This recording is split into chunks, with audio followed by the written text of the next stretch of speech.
Hi all, welcome to lecture 55। तो ये lecture में हम सेट ऑपरेटर्स, उनके कुछ फंक्शंस और फिर कुछ मेथड जिससे हम सेट को अपडेट कर सकते हैं वो थोड़ा डिटेल में डिस्कस करते हैं। ठीक है, तो सबसे पहले सेट ऑपरेटर्स। तो जो भी मेंबरशिप ऑपरेटर हमने बाकी के डेटा स्ट्रक्चर के साथ डिस्कस किया है तो वो सेट के लिए एप्लीकेबल है और इसका सिंटैक्स सिमिलर होगा। अगर मेरा एक सेट है तो मैं इस तरह से चेक कर सकता हूँ कि क्या वैल इन एक्स, अगर वो वैल्यू एक्स में प्रेजेंट है तो हमको ट्रू रिटर्न मिलेगा, अदरवाइज फॉल्स रिटर्न मिलेगा। ठीक है, तो फॉर एग्जांपल अगर ये मेरा इनिशियल सेट होता और अभी मैं कहता हूँ कि 2 इन एक्स, तो हाँ 2 एक्स में प्रेजेंट है इसलिए हमको ट्रू मिलेगा। 7 इन एक्स फॉल्स, क्योंकि 7 यहाँ पे नहीं है। उसी तरह हम नॉट इन ऑपरेटर का भी यूज़ कर सकते, तो उसका वर्किंग रिवर्स होगा।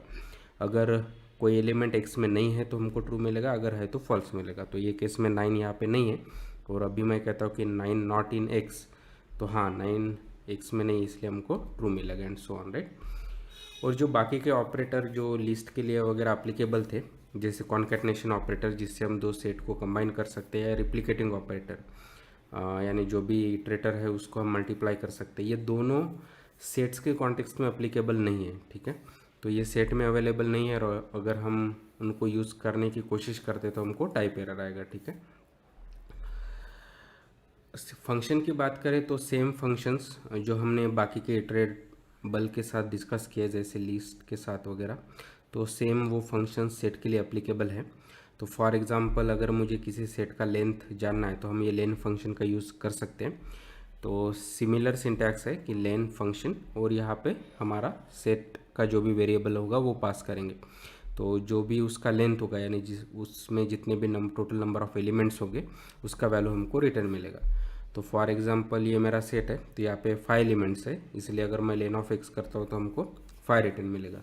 उसी तरह अगर एम्प्टी सेट होता तो हमको 0 रिटर्न मिलता था एंड सो ऑन, राइट। उसी तरह किसी सेट का मिनिमम या मैक्सिमम वैल्यू यानी स्मॉलेस्ट और लार्जेस्ट वैल्यू के लिए भी जो भी फंक्शन थे मिन एंड मैक्स, वो भी अप्लीकेबल है। ठीक है, तो अगर मैं मिन एंड मैक्स सेट पे लगाता हूँ तो उसका स्मॉलेस्ट और करस्पॉन्डिंग लार्जेस्ट वैल्यू हमको मिल जाएगा।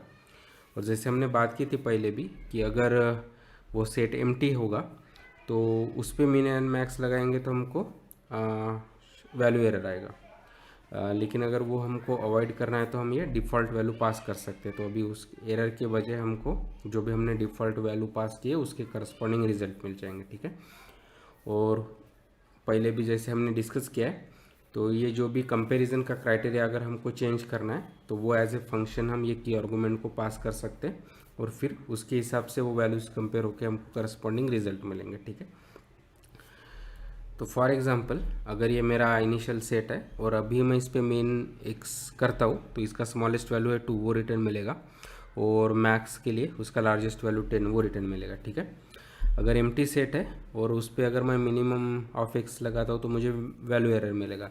ऐसे केस में हम डिफ़ॉल्ट पास कर सकते हैं। तो अगर वो सेट एम्प्टी नहीं है तो उसका जो भी मिनिमम वैल्यू है वो मिलेगा, अगर वो सेट एम्प्टी है तो जो भी हमने डिफ़ॉल्ट वैल्यू पास किया है वो मिलेगा। ठीक है, तो ये केस में हमने डिफ़ॉल्ट 0 पास किया है तो अगर सेट एम्प्टी है तो इंस्टेड ऑफ वैल्यू एरर हमको वो 0 मिलेगा। सिमिलरली फॉर मैक्स, अगर वो एम्प्टी नहीं है तो जो भी उसका मैक्सिमम वैल्यू है वो मिलेगा, अगर वो एम्प्टी है तो जो भी हमने डिफ़ॉल्ट वैल्यू पास किया वो हमको as a maximum value return मिलेगा। ठीक है, उसी तरह अगर ये मेरा इनिशियल सेट होता, सेट ऑफ स्ट्रिंग्स, अगर बाय डिफ़ॉल्ट स्ट्रिंग्स हमने देखा था कि वो लेक्सिकोग्राफिकली ऑर्डर में कंपैरिजन होते हैं from left to right based on their numeric codes, right. तो अभी ये एग्जांपल में मिनिमम ऑफ एक्स ये लव मिलेगा और मैक्सिमम ऑफ एक्स ये आई मिलेगा। ठीक है, लेकिन अगर मुझे इस तरह से आउटपुट चाहिए होता कि इनको उनके न्यूमेरिक कोड के वजह से नहीं बल्कि ये स्ट्रिंग के लेंथ के हिसाब से मुझे कंपैरिजन चाहिए, तो यहाँ पे मिनिमम वैल्यू मुझे आई चाहिए क्योंकि इसका लेंथ सबसे छोटा है और मैक्सिमम पाइथन चाहिए।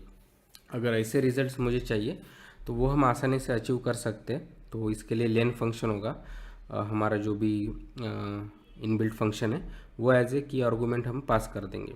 तो इस तरह से क्या होगा, अभी हमारा मिनिमम ऑफ एक्स की इज इक्वल टू लेन का रिजल्ट आई मिलेगा क्योंकि आई का लेंथ सबसे कम है यहाँ पे, और सिमिलरली मैक्स के लिए पाइथन क्योंकि इसका स्ट्रिंग का लेंथ मैक्सिमम है, जो भी वैल्यूज़ है यहाँ पे उसके कंपैरिजन में। ठीक है, तो इस तरह से अगर हमको कंपैरिजन क्राइटेरिया जो डिफ़ॉल्ट क्राइटेरिया है उसको चेंज करना है तो वो हमारा कोई भी फंक्शन हम इसको की आर्गुमेंट को पास कर सकते हैं, ठीक है।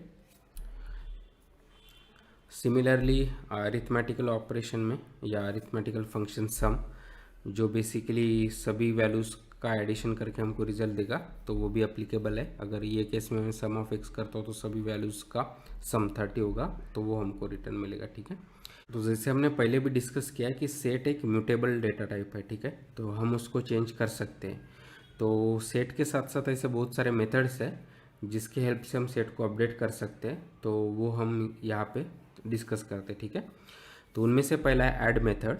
तो डेफिनेटली ये मेथड है, तो हमको सेट के वेरिएबल के साथ कॉल करना पड़ेगा यूजिंग डॉट ऑपरेटर इस तरह से, और जो भी आर्गुमेंट होगा वो अगेन हम यहाँ पे पास कर सकते हैं विद इन पैरेंथेसिस, ठीक है। तो बाकी के जो भी मेथड्स थे वो सिमिलर। तो उसी तरह ऐड मेथड बेसिकली अगर मैं इस तरह से देता हूँ तो बेसिकली ये जो भी हम एलिमेंट दे रहे हैं तो उसको वो गिवन सेट में जाके ऐड कर देगा, ठीक है। और जैसे हमने बात की थी कि सेट का जो भी डेटा एलिमेंट होगा वो इम्यूटेबल टाइप का होना चाहिए, तो सेम इम्यूटेबल टाइप का डेटा एलिमेंट हम यहाँ पे पास कर सकते हैं और वो जाके सेट में ऐड हो जाएगा, ठीक है। तो फॉर एग्जांपल अगर ये मेरा इनिशियल सेट होता 4 वैल्यूज़ का और यहाँ पे मैं कहता हूँ कि एक्स डॉट ऐड ऑफ 10, तो मैं यहाँ पे 10 वैल्यू को ऐड करना चाहता हूँ, तो वो ऐड होके हमारा फाइनल सेट इस तरह से मिल जाएगा, ठीक है। उसी तरह हम टपल वगैरह ऐड कर सकते हैं। अगर मैं यहाँ पे टपल ऑफ 10 12 ऐड करता हूँ तो सिमिलरली वो जाके ऐड हो जाएगा, ठीक है। तो इस तरह से कोई भी एलिमेंट अगर ऐड करना है तो उसके लिए ऐड मेथड है। तो उसी तरह अगर सेट से हमको कुछ वैल्यूज़ रिमूव करना है तो उसके लिए रिमूव मेथड है, ठीक है। तो अगर मैं कहता हूँ कि x dot remove of element, तो वो बेसिकली गिवन एलिमेंट को वो एक सेट से जाके रिमूव कर देगा, ठीक है। अगर वो एलिमेंट सेट में प्रेजेंट नहीं है तो हमको की एरर आएगा। तो फॉर एग्जांपल अगर ये मेरा इनिशियल सेट होता और अभी मैं कहता हूँ कि एक्स डॉट रिमूव ऑफ 10, तो ये सेट से ये 10 रिमूव होके हमको फाइनल सेट सिर्फ ये 4 रिमेनिंग वैल्यूज़ का मिल जाएगा, ठीक है। और सेम एग्जांपल पे अगर मैं कहता हूँ कि एक्स डॉट रिमूव ऑफ 3, तो यहाँ पे 3 एलिमेंट प्रेजेंट नहीं है, इसलिए हमको की एरर एज ए आउटपुट मिल जाएगा, ठीक है। तो डिस्कार्ड मेथड एग्जैक्टली सेम है वो रिमूव मेथड के तरह, सिर्फ यहाँ पे डिफरेंस ये है कि अगर वो एलिमेंट प्रेजेंट है तो वो एज इट इज़ जैसे हमारा रिमूव मेथड में था वो रिमूव हो जाएगा, लेकिन अगर वो एलिमेंट प्रेजेंट नहीं है तो डिस्कार्ड मेथड बस स्किप कर देगा और कुछ भी ऑपरेशन नहीं करेगा, ठीक है। तो जब भी एलिमेंट प्रेजेंट है तो डिस्कार्ड और रिमूव का रिजल्ट एग्जैक्टली सेम है। अगर वो एलिमेंट गिवन सेट में प्रेजेंट नहीं है तो रिमूव मेथड हमको की एरर दे रहा था, लेकिन डिस्कार्ड एलिमेंट बस उसको स्किप कर देगा। तो फॉर एग्जांपल ये गिवन सेट में मैं कहता हूँ कि एक्स डॉट डिस्कार्ड ऑफ 10, तो 10 रिमूव हो जाएगा और अभी यहाँ पे 3 प्रेजेंट नहीं है, और अभी मैं कहता हूँ कि एक्स डॉट डिस्कार्ड ऑफ 3, तो बस ये कुछ ऑपरेशन नहीं करेगा और कुछ हमारे लिए एक्सेप्शन रेज नहीं करेगा, बस वो सेट हमारा जैसा था वैसा ही रहेगा, ठीक है। उसी तरह पॉप मेथड है, और अगर बेसिकली जब भी हम पॉप मेथड का यूज़ करते हैं तो वो रैंडमली कोई भी एलिमेंट रिमूव कर देगा। ऐसा क्यों है? क्योंकि हमने बात की थी कि सेट में जो भी एलिमेंट्स है वो अनऑर्डर्ड है, तो इसलिए जब भी हम पॉप मेथड का सेट के कॉन्टेक्स्ट में यूज़ करते हैं तो वो कोई भी रैंडम एलिमेंट रिमूव कर सकता है, ठीक है। और अगर वो सेट एम्प्टी है तो वो हमारे लिए एक्सेप्शन रेज करेगा। तो फॉर एग्जांपल अगर ये मेरा इनिशियल सेट है और अभी मैं इस पर पॉप लगाता हूँ तो हो सकता है यहाँ पे 6 रिमूव करे और हमारा रिजल्ट इस तरह से मिले, या सेम सेट पे मैं नेक्स्ट टाइम पॉप लगाता हूँ तो हो सकता है ये कोई भी दूसरा एलिमेंट रिमूव करे, तो से फॉर एग्जांपल यहाँ पे इसने 8 रिमूव किया और हमारा सेट इस तरह से मिल जाएगा, ठीक है।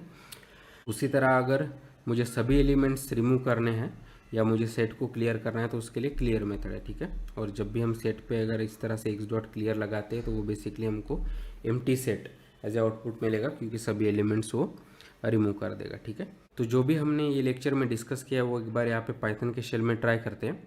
तो से मेरा इनिशियल सेट होता है इस तरह से x is equal to 2, 4, 6, 8 and 10, ये 5 एलिमेंट्स का, ठीक है। तो ये मेरा सेट है, और सबसे पहले हमने बात की थी कि मेंबरशिप ऑपरेटर, राइट। अगर मुझे चेक करना है कि कोई एलिमेंट सेट में प्रेजेंट है या नहीं है, उसके लिए in and not in operator हम यूज़ कर सकते हैं। तो अभी मैं कहता हूँ कि 2 इन x, तो हाँ 2x में प्रेजेंट है इसलिए ट्रू मिला।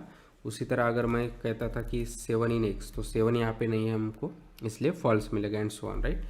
तो इस तरह से कोई एलिमेंट या वैल्यू सेट में प्रेजेंट है क्या नहीं है ये चेक करने के लिए जो भी हमारा मेंबरशिप ऑपरेटर है वो हम सेट के कॉन्टेक्स्ट में भी यूज़ कर सकते हैं, ठीक है। उसके साथ साथ हमने कुछ फंक्शंस देखे थे। तो पहला फंक्शन था कि लेन, तो ये बेसिकली हमको उसका लेंथ रिटर्न करेगा या उसमें जितने भी टोटल नंबर ऑफ एलिमेंट्स है उसका नंबर हमको रिटर्न करेगा। तो यहाँ पे 5 एलिमेंट्स है यानी उसका साइज़ 5 है, तो इसलिए हमको इसने 5 रिटर्न किया। उसी तरह हमने डिस्कस किया था कि मिनिमम एंड मैक्स, राइट। तो इस यहाँ का स्मॉलेस्ट वैल्यू है 2, इसलिए मीन ऑफ एक्स 2 मिलेगा। उसी तरह मैक्स ऑफ एक्स बेसिकली इसका लार्जेस्ट वैल्यू हमको रिटर्न करेगा, ठीक है। और हमने सम फंक्शन का भी यूज़ किया था कि ये बेसिकली जो भी एलिमेंट्स हो गए और वो न्यूमरिक है तो उसके एडिशन का रिजल्ट हमको रिटर्न कर देगा एंड सो ऑन, ठीक है। तो ये फंक्शन जो हमने बाकी के डेटा स्ट्रक्चर्स में डिस्कस किए वो उसका फंक्शनलिटी ऑलमोस्ट सेम है, ठीक है। तो उसके साथ साथ हमने कुछ मेथड्स डिस्कस किए जिसके हेल्प से हम सेट को अपडेट कर सकते, ठीक है। तो सिर्फ सेम एग्जांपल, अगर ये मेरा इनिशियल सेट है तो अगर इसमें मुझे कुछ वैल्यू ऐड करना है तो वो हम ऐड कर सकते यूजिंग ऐड मेथड। तो वो मुझे इस तरह से देना पड़ेगा x.add और से मुझे 0 ऐड करना है। और अभी अगर हम x को देखते हैं तो बेसिकली इसने उसमें 0 वैल्यू ऐड किया है, ठीक है। तो इस तरह से हम कोई भी एलिमेंट गिवन सेट में ऐड कर सकते हैं। कंडीशन यही है कि जो भी एलिमेंट हम ऐड कर रहे हैं वो इम्यूटेबल टाइप का होना चाहिए, ठीक है। और उस सेम अगर हमको रिमूव करना है तो उसके लिए रिमूव मेथड है, राइट। अगर मुझे सेम मैंने जो 0 ऐड किया है वो रिमूव करना है तो मैं इस तरह से दे दूंगा। और अभी आप x को देखोगे तो जो भी 0 था वो यहाँ से रिमूव हो गया, ठीक है। उसी तरह हमने बात की थी कि अगर कोई वैल्यू नहीं है तो उसके लिए हमको वैल्यू एरर आ जाएगा। तो अगर मैं कहता हूँ कि x.remove7 तो सॉरी की एरर आ जाएगा। तो यहाँ पे प्रेजेंट नहीं है इसलिए हमको की एरर मिल जाएगा। अगर हमको ये की एरर नहीं चाहिए तो उसके लिए रिमूव के सिमिलर हमारे पास डिस्कार्ड मेथड है, ठीक है। तो ये मेरा फिर से इनिशियल x है। अगर मुझे यहाँ से कुछ वैल्यू रिमूव करना है तो सेम मैं डिस्कार्ड मेथड का भी यूज़ कर सकता हूँ। अगर मैं कहता हूँ कि x.discard(10) तो यहाँ पे 10 एलिमेंट है इसलिए बेसिकली ये वहाँ से 10 रिमूव करके हमारा ये सेट बन जाएगा। अगर कोई वैल्यू यहाँ पे नहीं है और उस पर हम अगर डिस्कार्ड लगाने की कोशिश करते हैं तो अभी ये की एरर नहीं देगा, बस उसको स्किप कर देगा और हमारा जो भी सेट था वो एज इट इज़ रह जाएगा, ठीक है। तो इस तरह से रिमूव और डिस्कार्ड मेथड दो मेथड है जिसके हेल्प से हम कोई भी एलिमेंट से गिवन सेट से रिमूव कर सकते हैं, ठीक है। उसी तरह हमने बात की थी कि पॉप मेथड, राइट, कि अगर मैं कहता हूँ कि x.pop तो ये बेसिकली कोई भी रैंडम एलिमेंट डिलीट कर सकता है। तो ये केस में इसने 2 रिमूव किया है। सेम अगर मैं नेक्स्ट टाइम करता हूँ तो शायद कोई भी रैंडमली एलिमेंट रिमूव कर देगा एंड सो ऑन, ठीक है। तो पॉप मेथड के हेल्प से हम गिवन सेट से कोई भी रैंडम एलिमेंट रिमूव कर सकते हैं वो हमको एज ए रिटर्न भी मिल जाएगा ताकि हमको पता भी चलेगी कि वो क्या रिमूव हुआ है, ठीक है। तो अभी अगर मैं x को देखता हूँ तो जैसे हमने 2 4 रिमूव किया है तो बस उसमें 6 एंड 8 रिमेन है, ठीक है। उसी तरह अगर मुझे सभी एलिमेंट्स क्लियर करने हैं या सभी एलिमेंट सेट से डिलीट करने हैं तो उसके लिए क्लियर मेथड है। अगर मैं कहता हूँ कि x.clear तो इसने क्या किया कि जो भी x के पूरे एलिमेंट्स थे तो यहाँ पे 2 थे तो वो सभी क्लियर करके अभी हमको एम्प्टी सेट मिला है, ठीक है। तो आई होप कि अभी आपको सेट के ऑपरेटर्स, उनके कुछ फंक्शंस और मेथड के बारे में काफ़ी अच्छा आइडिया होगा। So please like the video, share the video, subscribe to the channel and keep learning, keep coding and have fun. Thank you.